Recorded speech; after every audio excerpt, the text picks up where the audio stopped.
Les amis, mais où sont les vidéos? Les vidéos avec concept, on les attend le vendredi. Eh bien, on est de retour avec une nouvelle vidéo de calibrage avec le grand maître Yann Guézy, qui nous a fait l'honneur et le plaisir de venir nous voir pour calibrer notre système de notre salle dédiée que l'on a enfin réalisée et dans laquelle je me trouve actuellement. D'accord? Donc on a plein de petites vidéos qui arrivent, qui vont arriver, mais pas uniquement sur notre chaîne, mais sur d'autres chaînes qui vont être créées dans les prochains jours. Donc restez bien connectés et on a hâte de vous montrer tout ça. Pour l'heure, regardez ce calibrage exceptionnel en long, en large, en travers, dans lequel vous saurez tout pour calibrer votre amplificateur ou votre préamplificateur Marantz ou Denon avec l'application Odyssey Pro. C'est parti, on se retrouve très vite. Bon week-end.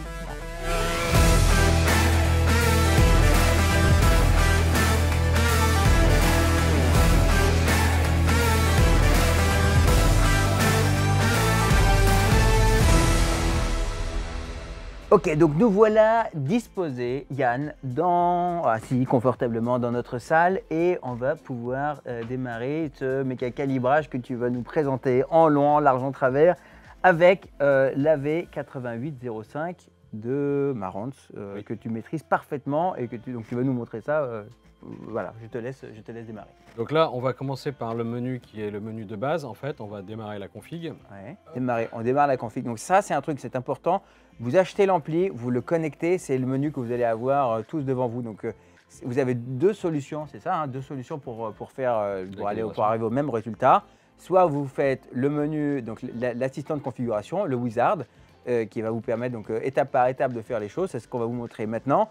Si vous avez passé cette étape parce que vous avez déjà votre ampli, vous ne l'aviez pas fait au départ, vous pouvez toujours revenir à ce menu, mais vous pouvez aussi le faire d'une autre manière. Cette manière-là, on ne va pas vous la montrer aujourd'hui. Voilà, donc maintenant on continue. Donc là, on va choisir sa langue, donc français. Donc ici, pour une bonne configuration, on vous explique tout ce que vous avez dans la boîte et les accessoires dont vous avez besoin, comme les enceintes, le câble HDMI, le câble AV, etc. Donc ça, c'est du classique. Tout ça. Ok, suivant. Donc Et ici, maintenant on a des explications pour connaître où sont les placements des enceintes. Donc si on fait suivant, ça va nous indiquer ce qu'est une enceinte au sol, ce qu'est une enceinte hauteur, ce qu'est une surround-wide, etc. Parce que c'est pas toujours très clair. Et surtout, on a ici, donc dans cette salle, on a plus d'enceintes que l'ampli ne peut en prendre en charge actuellement.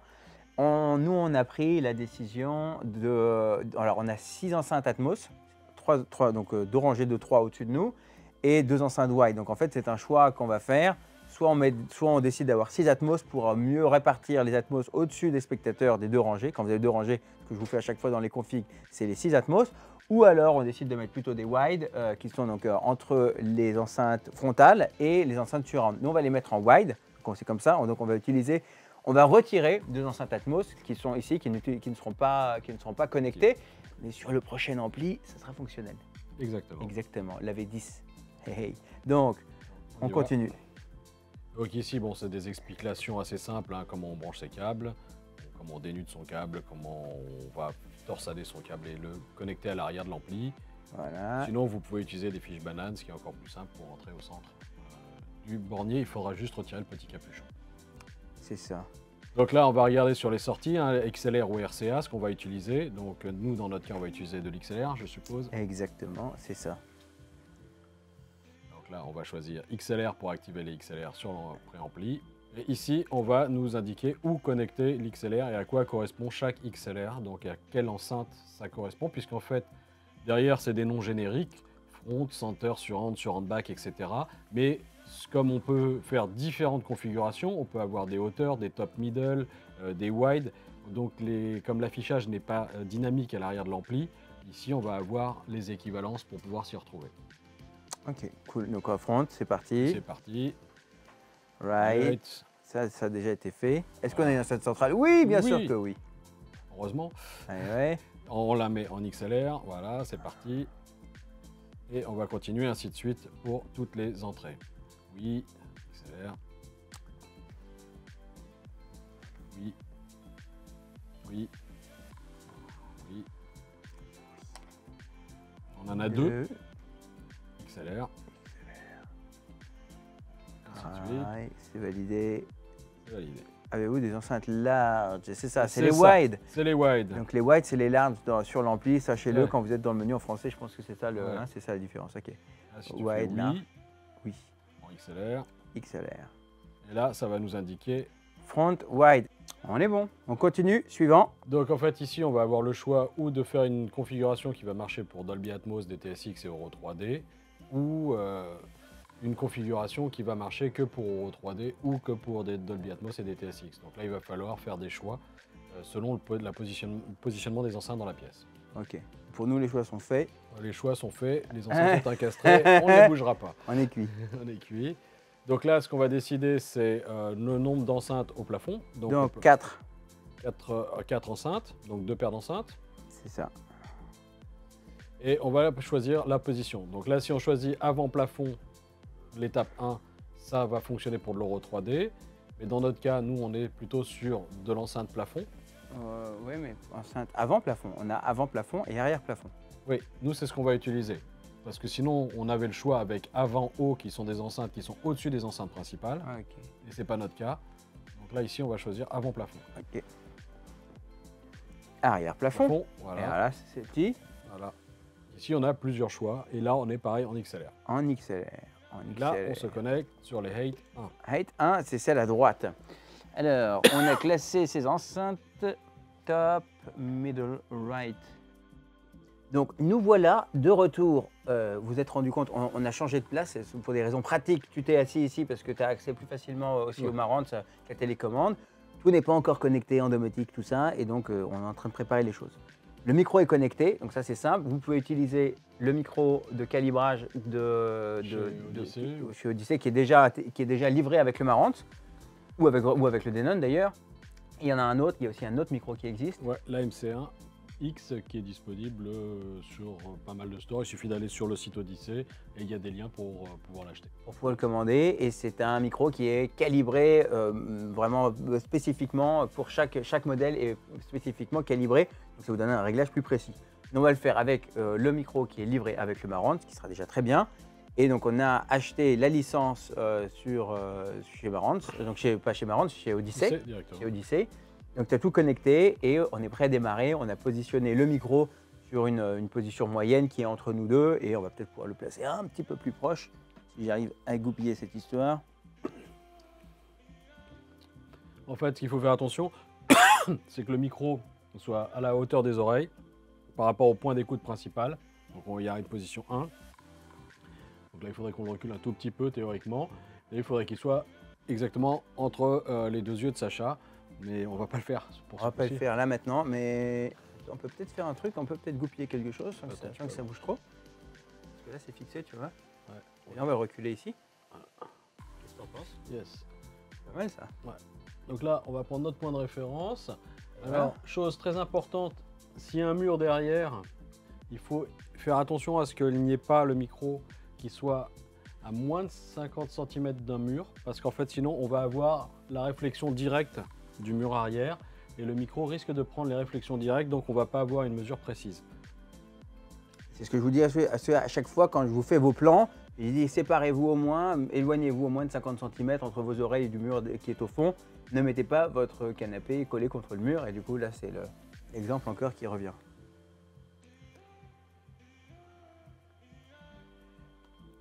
Hop.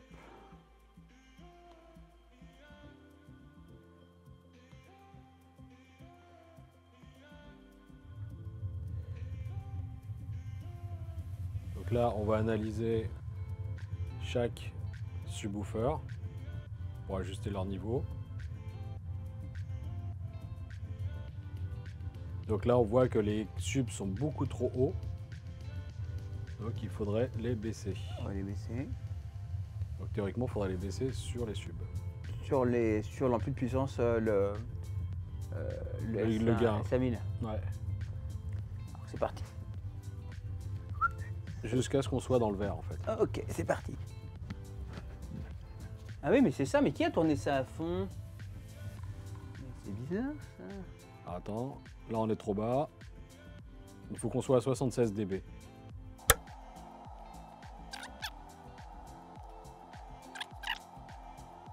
C'est bon, là on est dans le vert, on est bon. On va s'arrêter là et on va commencer pour le subwoofer 2. Donc une fois qu'on a réglé les niveaux des subs, c'est parti. On a différentes méthodes de mesure, hein. On aurait pu tester d'autres façons. Je peux vous remontrer.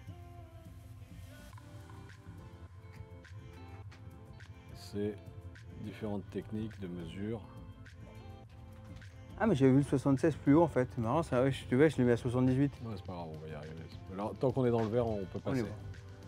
Donc là, on va se remettre là.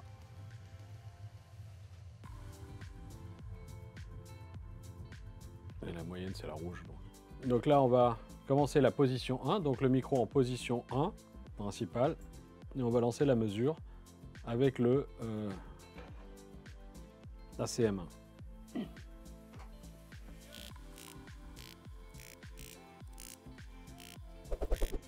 Donc là, on voit en fait toutes les mesures qui ont été faites sur chaque enceinte. On voit en fait tous les creux et les bosses. Alors on peut en haut aussi faire une courbe plus adoucie pour voir exactement où ça se passe. Donc là, on a les détails à 30 Hz, 40 Hz où il y a les courbures. Donc on va pouvoir... Donc là, si on veut avoir une vue très détaillée, c'est à vous de voir.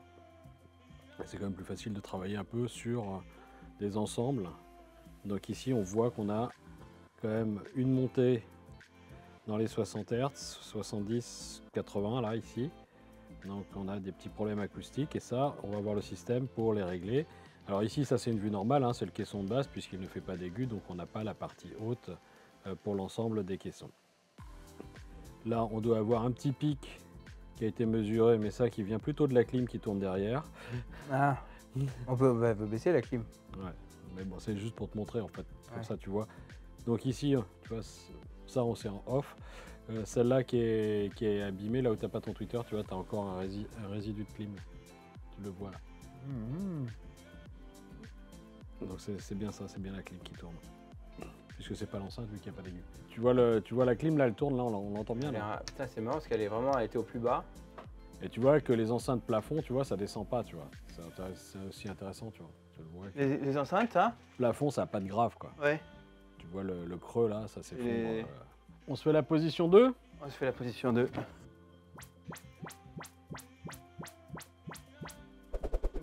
Bon. Donc en fait, vous voyez que chaque enceinte ici, là on voit bien que les enceintes avant, leur pente où elles vont plus fonctionner, c'est 20 Hz, 20 Hz, 20 Hz. On voit ici que la sur-onde left, elle descend pratiquement à 30. Celle-là à 30, 20, 20, 20. Donc on a des enceintes qui ont des capacités assez impressionnantes. Là on a du 40, du 50, du 60. Et là c'est les subs, donc c'est normal qu'on soit à 20. Tac. Ok Yann, on vient de réaliser l'enregistrement de 4 positions avec le micro, d'accord? Oui. On va pas jusqu'à 8 parce que l'idée c'est de vous montrer comment ça fonctionne et voilà, l'idée c'est pas de le faire formellement pour chez nous de manière optimisée, c'est que vous sachiez vous comment ça fonctionne et que vous sachiez que ça ne doit pas vous faire peur parce que c'est facile à voir, même s'il y a toutes ces courbes qui peuvent faire peur au départ, hein, c'est ça l'idée. Oui, en fait les courbes c'est juste là pour vous indiquer ce qui se passe. Vous avez juste une visualisation de l'acoustique de la pièce, mais de toute façon tout le travail va être fait par l'application, donc c'est l'ampli qui va traiter, le logiciel, vous aurez pratiquement rien à faire. Dans l'étape suivante, quand on va dans le design de sa courbe, c'est là qu'on va pouvoir intervenir et personnaliser sa courbe ou utiliser les courbes de référence qui existent déjà toutes faites. Donc ça c'est vraiment un choix, mais si on ne veut pas s'embêter, je vous conseille d'utiliser la courbe de référence. Sinon, vous pouvez, vous, après, jouer un petit peu. Si vous savez de quoi vous parlez, vous le Ouais. faites. Mais tout ce qu'on vous demande ici, c'est vous posez le micro comme on vient de le faire aux différentes positions où vous aurez votre oreille. Donc pas comme nous, on l'a fait idéalement. Vous allez le mettre là où j'ai ma tête, où Yann a sa tête. Ça, c'est pour faire dans l'idéal. Nous, on n'allait pas se déplacer dans tous les sens, etc. Mais c'est juste ça ce qu'il y a à faire. Donc, l'étape suivante, ici, on va retrouver plusieurs informations. On va avoir le roll-off cinéma. En fait, ici, vous voyez cette courbe qui descend dans les aigus. C'est une courbe qui a été dessinée il y a très longtemps. La X-Curve. Voilà, c'est la X-Curve, c'est l'ISO 2689, si je ne me trompe pas, parce que chaque fois j'oublie la référence. Mais c'est une courbe qui a été développée, qui a été utilisée dans toutes les salles de cinéma, qui est toujours utilisée comme référence. Pour le moment, il n'y a pas de meilleure courbe sur le marché, c'est-à-dire qu'on cherche toujours une meilleure courbe. faut savoir que ce roll-off, il existe parce que dans les salles de cinéma, les enceintes sont souvent très loin de l'auditeur. Et en fait, ça va... souvent, on a tendance à avoir trop d'aigus. Ça veut dire qu'en fait, on n'a pas la première ligne, on a aussi les réverbes d'une salle de cinéma. Parce que les salles de cinéma sont un petit peu moins traitées que ce qu'on a, nous, dans des auditoriums ou des cinémas privés où on va aller plus loin dans le traitement. Donc, souvent, on va retrouver une acoustique plus feutrée dans un système domestique que dans une vraie salle de cinéma. Donc, c'est pour ça qu'il y a ce roll-off. Alors là, on peut le travailler. Il y a tout un débat là-dessus. Il y en a qui préfèrent le remonter un peu parce que acoustiquement, pour avoir un peu plus d'aigus. Après, il ne faut pas oublier que aussi dans les salles de cinéma, ça passe par une toile transsonore, ça passe par beaucoup d'éléments, des châssis qui sont beaucoup plus lourds, les toiles sont beaucoup plus lourdes aussi, donc elles sont beaucoup plus résistantes au son que les toiles qu'on a. Il faut savoir que les toiles de cinéma sont de temps en temps repeintes, donc les micro-perforations, de temps en temps, sont bouchées. Donc ils sont obligés de forcer un peu plus, donc c'est toujours un débat très compliqué sur cette partie-là. Moi, je vous conseille de la laisser comme ça. Ensuite, il y a ce qu'on appelait avant le mid-range compensation, ce qui était la norme BBC, qu'on trouvait ici, qu'on voyait avec une petite coupe. Je pense que tout va dépendre de la qualité de vos enceintes, parce que à l'époque, beaucoup d'enceintes ne compensaient pas ce raccord entre le médium et l'aigu. Et maintenant, les enceintes de très bonne qualité ont cette mid-range compensation déjà intégrée. Est-ce qu'on... Ouais, c'est ça, c'est parce que j'avais vu une vidéo de là-dessus. Est-ce qu'il ne faut pas reproduire ce que fait déjà l'enceinte? Et quand tu vois ce que tu as obtenu sur l'enceinte, tu peux l'avoir, tu peux le voir. Oui, on peut le voir si on a cette descente déjà qui est faite ou si l'enceinte est bien linéaire. S'il y a déjà cette petite descente BBC qui est dans l'enceinte, ça ne sert à rien de le rajouter parce qu'on va recréer un creux trop important. Donc, regardez par rapport à vos enceintes, regardez par rapport à vos courbes, mais on va dire que sur la plupart des enceintes modernes, si ici je fais un lissage, on voit qu'on en a très légèrement ici, très légèrement là. Ouais. Donc, c'est déjà intégré dans l'enceinte. Ça, c'est vraiment des principes qui étaient liés aux psychoacoustiques ou par les crossovers. Donc, moi, je vous conseille dans ce cas-là de faire plutôt cette courbe-là, au lieu d'avoir la courbe avec le mid-range compensation qui va, lui, rajouter encore un creux plus important. Là, il va rajouter un creux quand on fait ça. Bah oui, parce que là, on va targeter ça, mais l'enceinte l'a déjà. Est-ce que lui, il va que faire par rapport à ce qu'il entend, non? D'accord, il faut pas... Donc, si l'enceinte l'a déjà, on ne le met pas. On le met pas, okay. Ça sert à rien. Compris. De toute façon, ça n'a plus de grand sens. Moi, je pense que vraiment, maintenant, c'est plutôt sans mid-range compensation. Ok, on est bon. Ensuite, on peut vérifier, on peut créer ça pour tous les canaux ou on peut décider d'avoir les courbes qu'on veut selon les canaux. Donc, on peut dire que je veux pas cette courbe-là. Une autre courbe pour... Je veux une autre courbe pour la centrale, je veux une autre courbe pour les frontales. Donc là, on peut vraiment jouer comme on veut sur l'ensemble des courbes. On peut avoir aussi une courbe linéaire, flat. Celle-là, elle est plutôt intéressante quand on va écouter de la musique. C'est quand on a calibré un système pour de la musique, parce qu'on n'a pas tous ces systèmes cinéma avec toute cette courbe qui est pré-réglée. Donc on va plutôt utiliser le référence pour le cinéma et la calibration flat pour écouter de la musique. Compris. Voilà, donc on met ça sur toutes les enceintes. Voilà, sur All. Donc ça, je vais décocher pour remettre normalement. Voilà. Après, on a des réglages de filtres. Hop là, pardon. J'ai pas validé un truc, moi. Voilà. Donc ici, on a les niveaux des filtres. On peut limiter les filtres sur certaines fréquences. Donc là, moi, je veux travailler sur l'ensemble du spectre, sur ma frontale. Ou je peux lui dire je veux travailler que dans une certaine zone. D'accord? C'est ce que tu as sur l'application Odyssey App quand tu tires le... Voilà, voilà. Donc là, on peut décider de limiter certaines zones. Mon filtre, hop, avec ma poignée. Hop, j'arrive pas à la choper. Voilà. Voilà. Là, on peut... Ok. On peut décider... C'est mieux avec une vraie souris. C'est mieux qu'une vraie souris, désolé. Mais on peut décider de ne pas intervenir sur les hautes fréquences ou, pareil, on peut décider de ne pas intervenir sur les basses fréquences. Donc ça, c'est un choix on peut dire, voilà, moi je veux qu'Odyssey ne travaille que dans les basses fréquences. Je veux qu'Odyssey, là je les pars enceinte, hein, bien sûr. Et je peux inverser, je peux travailler, Odyssey travaille que sur les hautes fréquences, mais là ça a peu d'intérêt, puisqu'il faut savoir quand même que la plupart des défauts acoustiques dans une pièce, c'est dans le grave. Le gros problème se génère dans le grave. Donc. Mais vous voyez qu'ici, on a vraiment la main sur tout.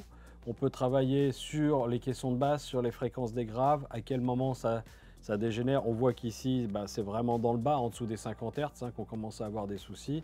Bon, les caissons, il ne se passe rien dans la partie au-dessus des 1 kg, donc c'est pas gênant, donc on voit qu'il n'y a pas de problème. Donc on pourrait très bien dire ici, ben, je ne veux pas que Odyssey travaille là, ça ne sert à rien, ou je le laisse faire. Donc on peut avoir des pics sur les filtres, on peut très bien dire, voilà, je limite mes caissons à un certain niveau. Donc ça, c'est tous les réglages que vous pouvez faire. Donc il y a énormément de réglages dans le système. Je suis désolé, j'ai un peu de mal sans souris. Mais voilà tout ce qu'on peut faire dans les courbes. Vous voyez qu'on peut aller très très loin dans chaque élément et qu'on peut aussi, si je reviens sur une... Mais on n'est pas obligé, c'est ça le truc, c'est quand même... Vous pouvez aller loin si vous voulez, mais vous n'êtes pas obligé. Donc vous achetez l'app, vous achetez ça, vous pouvez le faire au fur et à mesure, vous vous renseignez sur le sujet et vous pouvez vous amuser à faire une option ou une autre et repasser à une config ou à une autre voilà. aussi. Donc ici, ce que vous voyez sur le travail, vous voyez les couleurs, c'est intéressant. Vous avez les hautes fréquences qui sont en bleu, les fréquences basses qui sont en rouge. Et avant, ça c'est le signal qui est avant la correction, le vert. Vous voyez le signal vert ici. Vous avez le filtre qui va intervenir en violet. Qui inverse. Qui inverse. Et vous réguler. voyez le résultat ici en doré, normalement, qui est ce que va réussir à compenser le système. Donc vous voyez que sur la top rear left, là, sur l'enceinte arrière, on va vraiment compenser ici dans la partie de 2 kg à 20 kg. On voit qu'on n'est pas tout à fait juste et on a un gros pic, là on a des chutes. Et pareil, ici, on a des problèmes dans l'acoustique de la pièce, donc le filtre va retravailler. Et ici, on avait vraiment une bosse autour des 80 à 150 Hz. Donc, on est déjà, c'est très audible. Donc ici, on voit que le filtre, on est beaucoup plus proche de la courbe, là, de la ligne centrale, qui est notre point de référence. Donc, plus on se rapproche de ça, mieux c'est. Si je adoucis la donnée, c'est plus clair peut-être. Mais vous voyez là la bosse qu'on avait, là le creux. Et voilà la compensation, donc on est obligé ici de travailler, le filtre va travailler à l'envers pour corriger, et il va faire la même chose ici. Donc vous voyez le nombre de points de mesure que fait le filtre, et il va travailler sur plusieurs domaines, donc on va réussir à vraiment compenser cette courbe. Ah, si on regarde vraiment en détail, c'est ça, mais bon, c'est plus difficile à lire, c'est pour ça qu'on peut adoucir la courbe, pour voir là où sont les principaux défauts de la pièce. J'espère que ceci vous aide un petit peu sur la compréhension. Et vous voyez que c'est assez clair et pas très compliqué. Ça fait peur comme ça, hein, quand on ne connaît pas des masses, mais vraiment, juste, vous placez votre micro, vous regardez les cours. En fait, c'est juste que la puissance de l'ordinateur qu'on a là va permettre d'affiner les choses par rapport au... Oui, ça va plus vite, ça permet d'aller plus loin, ça permet aussi d'avoir cette visualisation graphique, parce que si on devait mettre cette visualisation graphique dans un DSP d'ampli home cinéma, ça utiliserait énormément de ressources qu'on ne pourrait pas utiliser pour les calculs en interne pendant le traitement. Donc ça veut dire que ou on choisit d'avoir de très belles interfaces graphiques, mais dans ce cas-là, on bouffe énormément de mémoire, on va absorber énormément de mémoire et de la capacité du processeur. Il vaut mieux l'utiliser quand on va s'en servir en musique que de s'en servir là pour une fois. Donc une fois qu'on a fait tous ces réglages, qu'on a toutes ces interfaces, sur le PC, c'est quand même beaucoup plus clair et plus simple.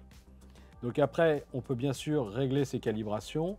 On peut voir ici ce qui a été fait. En fait, les trims, vous voyez que là, on a plus 7 dB. On va avoir la distance à 5,69. À quel moment le caisson va être relayé. Donc ici, sur les front left et les front right, on voit qu'elles descendent très bas. Mais je peux aussi changer cette fonction. Ouais, juste qu'on explique parce que les gens vont se dire mais pourquoi il y a un truc rouge? Qu'est-ce que c'est que le truc rouge? Comme ça on l'explique en. Voilà. Alors, qu'est-ce que clair. c'est que le truc rouge? Ça veut dire que normalement, il a détecté une erreur de phase. Alors, sur une enceinte de type Apolito, ça peut arriver. C'est la logique de la construction de l'enceinte. Donc, souvent, les micros vont capter une erreur de phase. Ça peut être aussi une position dans la pièce qui va avoir cette erreur de phase. Donc, c'est juste une information qui vous dit vérifiez que votre câble est bien en phase. Si vous êtes sûr que c'est en phase, vous passez outre et le système travaillera parfaitement avec. C'est juste une information. Donc votre fil rouge est bien connecté sur le rouge et le noir sur le noir. Voilà, c'est tout simple. Si vous êtes sûr d'avoir fait ça, vous vous en fichez de ce qui est écrit. Sinon, vous vérifiez bien. Alors après, ici, il y a souvent un grand débat sur est-ce qu'on laisse faire tout en auto pour la gestion des graves ou pas. Ici, on peut très bien faire non. Et je peux très bien dire non, moi je veux que mes enceintes avant ne soient pas en large, qu'elles soient en petit. Et du coup, je vais mettre en small. Alors attention, quand je les mets en small, ça veut dire que je vais leur demander de ne pas descendre jusqu'à 20 Hz. Mais je vais leur dire, moi je veux que le crossover commence à travailler un peu plus haut. Donc ici, je peux choisir à quel moment je veux que le caisson travaille à la place de l'enceinte principale. Et qu'est-ce que tu en penses, toi? On descend plus bas quand même. On a la capacité là. On a la capacité, le système dit oui. Donc après, si on était sur une ancienne norme THX, tout doit être en petit et les enceintes avec un crossover à 80 Hz. Après, il y a sur IMAX, ça va être différent puisqu'on laisse tout en hall, mais eux, ils ont des enceintes spécifiques. Ouais. Dolby descend un peu plus bas. Donc, chacun a une interprétation différente. Je pense que là, c'est pour ceux qui ont envie de s'amuser, on peut essayer.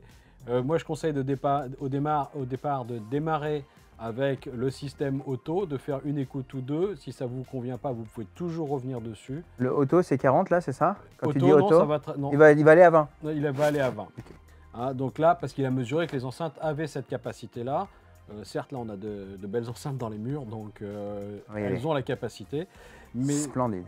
Mais il y a d'autres enceintes qui vont très souvent dans une petite enceinte colonne ou une enceinte bibliothèque, ça va couper bien avant et le système va bien le faire. Mais bon, là, c'est à vous de voir vraiment selon vos enceintes, selon votre écoute. C'est très difficile de conseiller. Il faut être sur place pour entendre vraiment ce que ça donne. Est-ce que ça te va? On est bon. Excellent. Maintenant, il faut écouter. Il faut écouter, donc on va finaliser. Donc ici, à la fin, on a quand même quelques questions. Il y a le multi-EQ. Alors, est-ce qu'on veut l'activer? Oui, non. Donc, c'est ce qu'on vient de faire, ça. Voilà. Si on ne l'a pas fait, ça ne marche pas. Ça ne marche pas. Est-ce qu'on le veut mettre en référence, en plat ou en bypass? En référence. En référence, parce que là, on est dans une salle. En linéaire, en flat, en fait, ce qu'on appelle linéaire en français, c'est dans le cas où on écouterait de la musique. Alors ça, c'est intéressant si vous écoutez des concerts classiques enregistrés. C'est beaucoup plus intéressant puisqu'il n'y a pas cette courbe de référence qui est faite à l'avant. Et bypass LR, ça, c'est vraiment un côté un peu audiophile. Si on a de très très belles colonnes, très haut de gamme et qu'on ne veut absolument pas intervenir sur la filtration de ces enceintes, on peut dire « je corrige tout l'ensemble des enceintes sur onde, mais je ne m'occupe pas des deux principales. » Cool. Hein, ça, c'est un choix. Mais ce choix, vous pourrez y revenir après dans l'utilisation de votre ampli à la télécommande. Donc ça, c'est voilà, c'est juste pour démarrer. Ensuite, il y a dynamique volume. Non. Dynamique volume, non, je ne vous le conseille pas. Honnêtement, surtout là, parce que là, là, ça n'a aucun sens. Le dynamique volume, ça peut être juste intéressant quand vous allez regarder de la télé en streaming ou vous avez de la pub. Parce qu'en fait, si vous avez une pub qui arrive, le volume va monter d'un seul coup. Et là, ça va compresser. En fait, ça va faire une compression. Ça va constamment régler les écarts dynamiques du son. ça va retirer du contraste dans le son. Quoi, ça va retirer un peu de contraste dans le son, comme tu dis. Donc, si vous voulez vraiment profiter, comme dirait Sacha, de la pleine puissance et de la dynamique de votre système et de l'attaque, par exemple, si vous avez une explosion, vous voulez vraiment ressentir l'explosion, laissez-le éteint. Vous avez différents modes pour ceux qui veulent vraiment l'utiliser avec 3 pas, light, medium et heavy. C'est vraiment si vous avez être ennuyé par des émissions où on fait ça dans son salon. Moi, je trouve que ça peut avoir son intérêt quand vous faites votre installation dans le salon. Ça peut avoir un bon, c'est un bon truc parce que quand tu as un truc qui pète et qu'il est genre 23 h et que les enfants dorment, Eh ben ça a son Ça, c'est intérêt. ça a son intérêt. Mais une salle dédiée, bah non, Non. ça engage tout quoi. De toute façon, vous pouvez le rappeler le soir dans la télécommande, donc ça c'est facile pour pouvoir le remettre en service. Le Dynamic EQ, alors ça je vous le conseille, ça marche très bien. C'est un système qui va vous permettre, en fait, ce qu'on disait tout à l'heure avec Sacha, c'est qu'on entend ici un petit peu le bruit du ventilo, on entend un petit peu le bruit de la clim, mais c'est très léger, mais il y a toujours un petit bruit de fond qui reste vivant et qui, si on baisse le volume sonore général, de temps en temps, les effets d'ambiance dans les films, le niveau va passer sous le seuil de perception, il va être noyé dans le bruit ambiant. Donc du coup, on ne va plus avoir cette bulle sonore. Donc on va être un peu déçu parce qu'on a toujours envie d'avoir cet effet surround, même à bas volume. Et en fait, grâce à ça, selon le niveau de volume, donc à très bas volume, il va compenser tout ce qui est surround. Et à haut volume, il va redevenir normal comme standard. Et bien sûr, on peut changer les références. On peut pousser. C'est en fonction de ce que l'on écoute, non, comme contenu, non? Il n'y a pas ça, j'ai pas vu ça dans le. Ouais, il y en a que c'est selon le contenu, mais c'est plutôt par rapport à le bruit environnant de sa pièce. Ok. Donc ici, c'est vrai que ça n'a pas de gros intérêt, parce que c'est comme une pièce traitée acoustiquement, etc. Mais si vous avez ça dans un salon, en ville, où vous avez des bruits extérieurs qui dominent, de temps en temps, c'est intéressant d'avoir ça. Et là, vous pouvez pousser l'offset pour avoir plus de sensations de surround. Alors, l'offset, ça veut dire que tu règles par rapport au bruit de ta salle, de ta pièce? Comment Non, en fait, tu vas rajouter 5 décibels sur le talon bas. Ok. Et il va décroître plus tu montes ton volume. Ok. Mais tu peux dire au talon bas, je suis à plus 10 ou à plus 15. Voilà, il y a 3 niveaux qui permettent de démarrer selon le bruit ambiant. Tu peux le faire manuellement aussi? Tu peux écrire par exemple 2? Non. Ou ça, non, c'est 5, c'est d'écran. Ouais, c'est l'écran, c'est vraiment d'écran sur ce truc-là, j'ai essayé. Ok. Et ensuite, il y a le Low Frequency Containment. Alors ça, dans une salle de cinéma, enlevez-le, ça n'a pas d'intérêt. Ça n'a aucun intérêt, c'est contre... Voilà, c'est contre l'envie de ce qu'on a envie de faire ici. Ça, c'est intéressant en appartement, le soir, où vous ne voulez pas que vos voisins soient dérangés par les graves. Ou votre femme, ou vos enfants qui dorment. Mais ça évite d'avoir une basse trop forte. Mais ça, c'est pareil. mais ça, dans une salle dédiée, c'est mort. Mais c'est ce que je vous configure, vous, souvent, quand on vient faire la config, quand on va chez les clients. On va faire un mode, on fait un raccourci, tu vois, mode low frequency, comme ça il peut appuyer sur 2. Voilà. Et on va avoir, alors 7 c'est vraiment le max, c'est-à-dire que vous n'entendrez plus de basse du tout. Voilà. Mais vous le mettez sur 3-4, souvent ça atténue quand même les basses, les graves. Mais bon là on n'est même plus trop dans le sujet du calibrage du son. Mais sachez-le, si vous posez la question, si vous voulez baisser les graves facilement, c'est par là que vous passez, c'est le plus simple. Voilà. Donc voilà, en gros on a fait un tour à peu près complet. Vous voyez que vous pouvez faire beaucoup de choses avec cette application. Il faut savoir que cette application existe aussi en version tablette, mais qui va beaucoup moins loin, qui est un peu moins chère. Mais là, on est sur une application qui permet d'aller très très loin quand même dans les réglages. On a un 0 de différence. Un gros 0 de différence. En gros, il faut compter 200 € plus le micro à 180 €. Donc ça fait un... Ah oui, il faut le micro, effectivement. Non, surtout, il y a un truc qui est important, c'est que là, tu as cliqué sur transfert et parfois, parce que c'est pas un truc qui est totalement intuitif. Non. C'est que souvent, même sur l'appli, tu fais tout le truc, mais si tu n'envoies pas, donc tous ceux d'entre vous qui ont fait la configuration et qui se sont dit « Ah ouais, cool, ça y est, putain, le son est vraiment dingue, là, ça marche ». Non, c'est mort. Il faut que vous ayez appuyé sur le truc transféré, parce que si vous n'avez pas transféré, tout le truc, ça reste dans le téléphone ou dans l'ordinateur. C'est ça, hein? Exactement. Voilà. Donc, vous transférez et là, ça va marcher. Et là, vous allez vraiment entendre une différence. Ce ne sera pas que votre cerveau qui vous dira que « Ah ouais, c'est bien ». Ça arrive, ça. On se dit « Ah ouais, c'est vraiment mieux, là. Hein. Alors là, je sens vraiment le changement. Là, c'est vous, mais en fait, il n'y a rien. » Il n'y a rien du tout. Ça prend quelques secondes. On va dire plutôt quelques minutes. Donc là, on a un réglage plus fin. Enfin, je veux dire, on a une meilleure puissance de calcul pour traiter le son que l'appli. Donc on a l'ampli, le calibrage de l'ampli, l'appli et la version. Et le logiciel, le logiciel fait pour aller plus loin. Ouais, uniquement sur Windows. Uniquement sur Windows. Ça marche? Non, et ça marche pas, je crois que j'avais vu sur les M1, ça marche pas sur les Mac M1, je crois que j'avais vu que ça... Ouais, pour le moment, ça marche pas encore sur les Mac M1. Quand vous avez un parallèle ou quoi, ça fonctionne pas. J'espère que ça va bientôt fonctionner. Peut-être même qu'on aura une vraie version sur Mac, quoi. Ouais, on espère bien. Ouais. Donc voilà, en gros, on a fait la calibration du système. Nickel. On écoute alors, on peut essayer, tu penses? On peut essayer. On peut essayer. No, don't wait for us. It's stuck! Man down! Houston, this is Man Explorer. down! Copy. Houston, this is Explorer. Copy. All keepers. Explorer's been hit. Explorer, do you read? Explorer, over. Explorer. Astronaut is off structure. Dr. Stone is off structure. Dr. Stone. Ok, donc maintenant qu'on a fait le calibrage, on a fait le calibrage avec Multi-EQ Pro, Odyssey Pro. On va d'abord écouter le son qu'on obtient lorsqu'on ne calibre pas. Ouais. Donc là, on a désactivé sur le menu Odyssey. Hein, si à un moment donné, vous voulez désactiver le mode Odyssey, vous allez Ouais, dans Audio Odyssey, Multi-EQ XT32, arrêt, et c'est fini. c'est fini. Donc, on ressort et on va lancer. It's stuck! Man down! Houston, this is Man Explorer. down! Copy. Houston, this is Explorer. Copy. All keepers. Explorer's been hit. Explorer, do you read? Explorer, over. Explorer. Excellent. Alors, ce que l'on entend, si on peut le retranscrire, c'est qu'au début, on a des sons qui sont moins localisés, c'est un peu plus... ça cafouille un peu partout, mais ça marche bien quand même, c'est quand même sympa. Ça marche quand même... Mais quand vous faites le calibrage, vous allez avoir beaucoup plus de précision dans les sons, dans les différents... Ouais. Comment on peut le décrire comme, Bah, comme c'est ça? l'atmosphère qui est plus homogène, quoi. On a vraiment quelque chose, une bulle qui se forme.